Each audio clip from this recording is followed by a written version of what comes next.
Hi welcome back maths Naresh ఈ class. ఇవాళ మనం ఇంజనీరింగ్ ఫస్ట్ ఇయర్ సెమిస్టర్ 2కి సంబంధించిన M2లోని differential equations and vector calculus అనే పేపర్ టైటిల్ నుంచి యూనిట్ 5 వెక్టార్ ఇంటిగ్రేషన్ అనే చాప్టర్లో నుంచి మనం లైన్ ఇంటెగ్రల్ దానికి సంబంధించిన ప్రాబ్లమ్ని డిస్కస్ చేద్దాం. చూడండి, evaluate integral C A bar dot d r bar. మన ప్రాబ్లంలో A bar dot d r bar అయినా లేకుంటే F bar dot d r bar మనం చూస్తుంటాం. F bar dot d r bar కనుక్కోండి అని అంటే లైన్ ఇంటెగ్రల్ని కనుక్కోండి అని.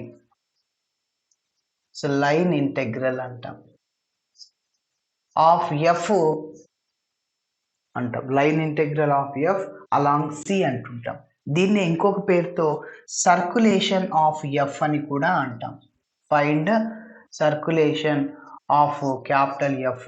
సో దీన్ని ఇంకొక పేరుతో work done on capital F అంటాము. ఓకే, కాబట్టి వీటి అన్నిటి మీనింగ్ ఒకటే. మరి లైన్ ఇంటెగ్రల్ని కనుక్కోవాలి అంటే ఇక్కడ ఏ అనేది మన ప్రాబ్లంలో ఇచ్చేసాడు. A is a function of A F1i మనం F2j ప్లస్ F3k లాగా అంటుంటాం. ఇక్కడ క్యాపిటల్ ఎఫ్ని, ఇక్కడ ఏని A1i bar plus A2j bar plus A3k bar అంటుంటాం. ఎస్, ఇప్పుడు ఏ బార్ని డిఆర్ బార్ని డాట్ ప్రొడక్ట్ చేసి మనం ఇంటిగ్రేషన్ చేయాలి. అయితే ఇక్కడ లిమిట్స్ కూడా కనుక్కోవాలి. లిమిట్స్ కనుక్కోవడానికి this is the clue. Okay, yes. So అయితే ఏని ఏ వెక్టార్ని ఇన్ టర్మ్స్ ఆఫ్ టీ లేక్ మార్చేస్తాను, డిఆర్ బార్ని కూడా టీ లేక్ మార్చేస్తాను, లిమిట్స్ని కూడా టీ లేక్ కనుక్కుండేస్తాను, అప్పుడు ఇంటిగ్రేషన్ చేయొచ్చు. Okay, yes. మరి స్టెప్ బై స్టెప్ చెప్తాను, ఇంకా క్లారిటీగా అర్థమవుతుంది.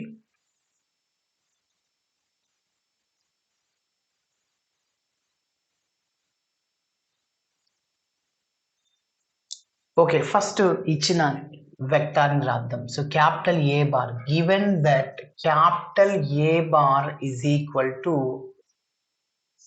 ఏంటి 2y plus 3 into i bar, అదేవిధంగా x z into j bar plus y z minus x into k bar. Okay, ఇప్పుడు F in terms of T లేక్ మార్చుకోవాలంటే ఇది క్లూ అనమాట. C is the line where C is the line joining. రెండు points ఇచ్చినప్పుడు straight line equation కి formula X minus x1 by x2 minus x1 is equal to y minus y1 by y2 minus y1 is equal to z minus z1 by z2 minus z1. So ఆ ఫార్ములాలో substitute చేస్తే మనకి చివరిలో ఒక parameter టీని తీసుకుంటాం. ఆ మూడింటిని టీకి ఈక్వేట్ చేస్తాం. X in terms of T, Y in terms of T, Z in terms of టీలో వస్తుంది. Okay, yes. మరి చూడండి, the equation of the line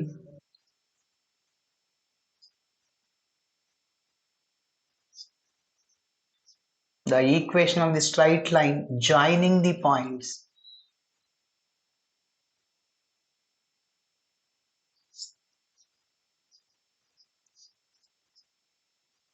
joining the points 0, 0, 0 and 2, 1, 1 is. కాబట్టి ఫస్ట్ ఫార్ములాని రాస్తున్నాను. ఏంటి formula? X minus x1 by x2 minus x1 is equal to y minus y1 by y2 minus y1. అదేవిధంగా z minus z1 by z2 minus z1. దీన్ని x1 y1 z1 అనుకోండి, x2 y2 z2. Okay, so కాబట్టి first x minus x1 అంటే x minus 0 by x2 minus x1, 2లో నుంచి 0ని తీసేయండి. Okay, కాబట్టి x minus 0 by 2 minus 0. అదేవిధంగా చెప్పండి y మైనస్ y1 అంటే y minus 0 by y2 minus y1 అంటే 1 మైనస్ 0. కాబట్టి is equal to y minus 0 by 1 minus 0 is equal to z minus 0 by z2 minus z1 అంటే 1 minus 0. x minus 0 అంటే x by 2 is equal to y by 1 is equal to z by 1. So ఒక parameter, ఎందుకంటే ఏ in terms of t లేక మార్చేస్తాను కదా, so అందుకోసం ఇక్కడ t అనే పారామీటర్ని తీసుకోవాలి. ఓకే, దీన్నే symmetrical form of the line అంటాం. x minus x1 by L is equal to y minus y1 by m is equal z minus z1 by n. అంటే ఒక పారామీటర్ ఏదో ఒకటి ఇక్కడ ఈక్వేట్ చేసుకోవచ్చు.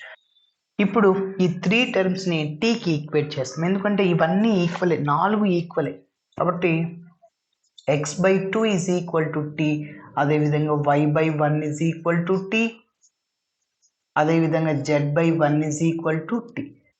ఇక్కడ నుంచి x కావాలి, సో 2 మల్టిప్లైర్లు ఉంది, రైట్ సైడ్ కింద డివైడ్ అవుతుంది. x is equal to 2t, y is equal to 1 into t, అదేవిధంగా z is equal to 1 into t.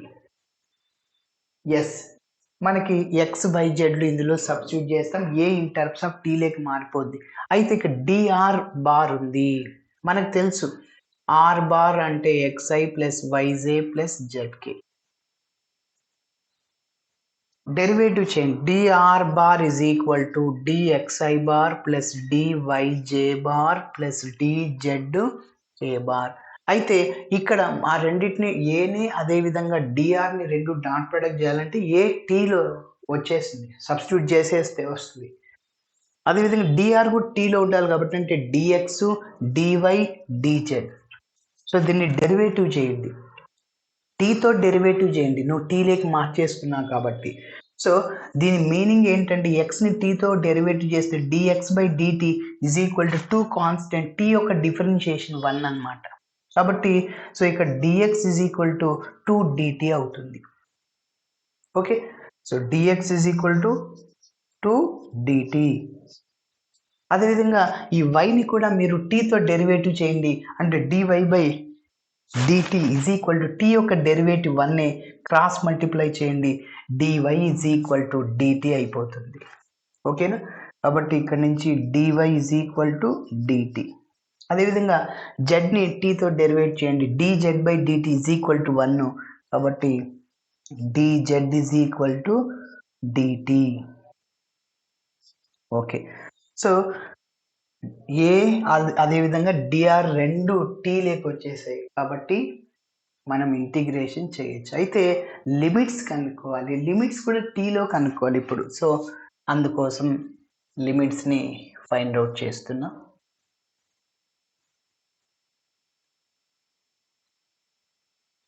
Okay, limits ఎట్లా కనుక్కోవాలి, టీ లిమిట్, లోయర్ లిమిట్ ఏంటి, అప్పర్ లిమిట్ ఏంటి అనేది చూడండి. ఫస్ట్ మొదటి పాయింట్ తీసుకుంటాం. Okay, at 0, 0, 0, t is equal to ఎంత అంటే ఇదో ఇందులో సబ్స్టిట్యూట్ చేసేయండి, ఎక్స్ ప్లేస్లో 0, y 0, z 0, అప్పుడు t ఏమొస్తుందో చూద్దాం. So 0 is equal to 2t, 0 is equal to t, 0 is equal to t. X Y Z ప్లేస్లో 0 సబ్స్టిట్యూట్ చేశా, ఈ 2 మల్టిప్లైర్లు ఉంది, ఇటు సైడ్ వెళ్తే డివైడ్ అవుద్ది, 0/2 అంటే 0నే. So t is equal 0, t is equal to 0, t is equal 0. అన్నిటికీ ఒకటే లిమిట్ రావాలి, value, limit value. Lower limit ఏమొచ్చింది, 0. ఇక్కడ t1 వచ్చి ఇక్కడ 0 వచ్చి మళ్ళీ 0 వస్తే అట్లా అప్పుడు రాంగ్ చేసినట్లు మీరు. ఓకే, కాబట్టి అన్నిటికీ ఒకటే లిమిట్ రావాలి, లోయర్ లిమిట్, అదే 0. ఇప్పుడు అప్పర్ లిమిట్ కనుక్కుందాం. అండ్ అట్ ఇంకొక పాయింట్ ఏముంది, 2, 1, 1 t is equal to, so X అంటే 2, y అంటే 1, z అంటే 1, ఇందులో సబ్స్టిట్యూట్ చేయండి మళ్ళీ. So 2 is equal to 2t, y ప్లేస్లో ఎంత, 1 is equal to t, z ప్లేస్లో ఎంత, 1 ఈజ్ ఈక్వల్ టు t, ఇందులో సబ్స్టిట్యూట్ చేశాను. 2 క్యాన్సిల్ అయిపోద్ది, ఇక్కడ ఏం లేదంటే 1 ఉంటుంది, t is equal to 1, t is equal to 1, t is equal to 1. కాబట్టి అప్పర్ లిమిట్ ఎంత అంటే 1. So therefore t varies from 0 to 1. Okay,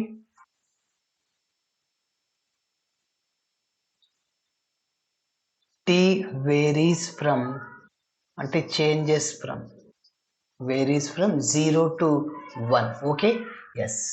ఇప్పుడు నెక్స్ట్ ఇంకా మనం ఏం చేయాలంటే ఎఫ్ బార్ని అలానే డిఆర్ బార్ని డాట్ ప్రొడక్ట్ చేస్తాం. Okay, next continuation step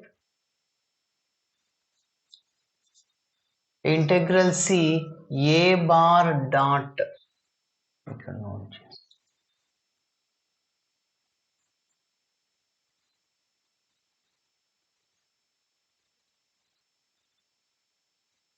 okay, చూడండి next integral C A bar dot d r bar, A bar dot d r bar which is equal to మనం first integration next limit substitute చేద్దాం, కొద్దిగా simplification చేసిన తర్వాత చేద్దాం. A dot d r bar, so A అంటే మన ప్రాబ్లంలో ఉంది చూడండి. So 2y plus 3 into i bar, అదేవిధంగా plus xz into j bar plus yz minus x into k bar. Okay, A bar రాశాను. ఇక డిఆర్ అంటే ఇందాక చెప్పాను ఏంటి, d x i bar, d y j bar, d z j bar dot d x i bar plus d y j bar plus d z k bar.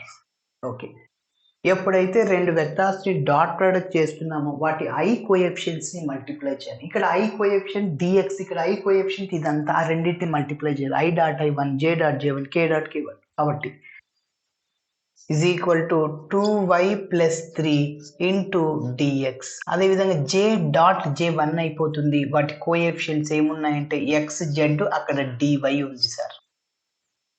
అదేవిధంగా k dot k1 అయిపోతుంది, వాటి coefficient y z minus x into dz. Okay, ఇప్పుడు మీరు ఒక్కసారి గమనిస్తే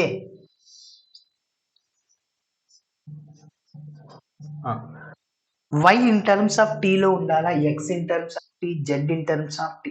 ఇక్కడ dx in terms of t, dy in terms of t, dz in terms of t. So అవన్నీ substitute చేసేస్తున్నాను. సో 2 ఇంటూ y అంటే ఎంత సార్, y అంటే ఎంత, ఇక్కడ t అనమాట, డైరెక్ట్గా రాసేస్తున్నాను. ఇంకా 2t ప్లస్ 3. ఓకేనా, y అంటే t మాత్రమే, 2t ప్లస్ 3. dx అంటే ఎంత, ఇక్కడ 2 into dt, 2 into dt plus xz, xని zని మల్టిప్లై చేయండి. x అంటే ఎంత అంటే 2t, z అంటే tనే. ఓకే, ఇంటూ పక్కన dy ఉంది అంటే dt ప్లస్ yz, yని zని మల్టిప్లై చేయండి. సో yz అంటే t into t, t square. Next స్టెప్లో రాద్దాం. మైనస్ x అంటే ఎంత అంటే 2t, పక్కన dz ఉంది అంటే dt. ఇప్పుడు మీరు అబ్జర్వ్ చేస్తే అన్నిట్లో dt అనేది common. Okay, so that is equal to 2t plus 3. ఈ 2తో కూడా మల్టిప్లై చేయండి. Okay, so 2 into 2 4t plus 2 into 3 6, dtని కామన్ తీసా, plus 2 into t into t 2t square, dtని కామన్ తీసా, t into t t square, dtని కామన్ తీస్తే మైనస్ 2t ఇంటూ పక్కనే dt ఉంటుంది sir. Yes, that is equal to ఇంకా first T square రాద్దాం. 2t స్క్వేర్ ఒక t స్క్వేర్, 3t స్క్వేర్, మళ్ళీ t terms 4t minus 2t, 4t నుంచి 2tని తీసేయండి ప్లస్ 2t.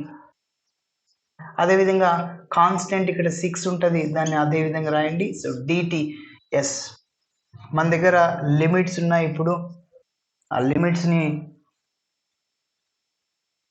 ఇంటిగ్రేషన్ చేసినాక సబ్స్టిట్యూట్ చేసేస్తాం. ఓకేనా, so integral C A dot d r bar is equal to integral T is equal to 0 to 1 A bar dot d r bar అంటే ఇదే. So 3t square plus 2t plus 6 into dt. Yes, integration చేస్తాం.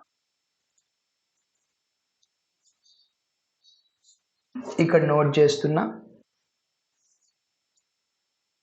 Integral C A bar dot d r bar. So 3 constant T స్క్వేర్కి integration T cube by 3. 3 into T స్క్వేర్కి integration T cube by 3 plus 2 constant టీకి integration T square by 2. ఇక్కడ టీకి పవర్లో ఏం లేదంటే 1 ఉన్నట్లు plus integral 6 d t. Integral 1 into d t అంటే డిటి అవుతుంది. ఇంటెగ్రల్ డిఎక్స్ అట్లనే ఇక్కడ 6 కాన్స్టెంట్ ఇంటెగ్రల్ డిటి అంటే టీనే అనమాట. ఎప్పుడైతే ఇంటిగ్రేషన్ చేసాం లిమిట్ సబ్స్టిట్యూట్ చేయాలి 0 to 1. ఇప్పుడు అప్పర్ లిమిట్లో టీ ప్లస్ 1, లోయర్ లిమిట్లో టీ ప్లస్ 0 సబ్స్టిట్యూట్ చేయాలి. క్యాన్సిల్ చేసుకోండి 2 2 3 3 క్యాన్సిల్. ఇప్పుడు అప్పర్ లిమిట్లో నేను ఇక్కడ 6t కాబట్టి రాశాను, కాన్స్టెంట్ 6 ఉంది కాబట్టి.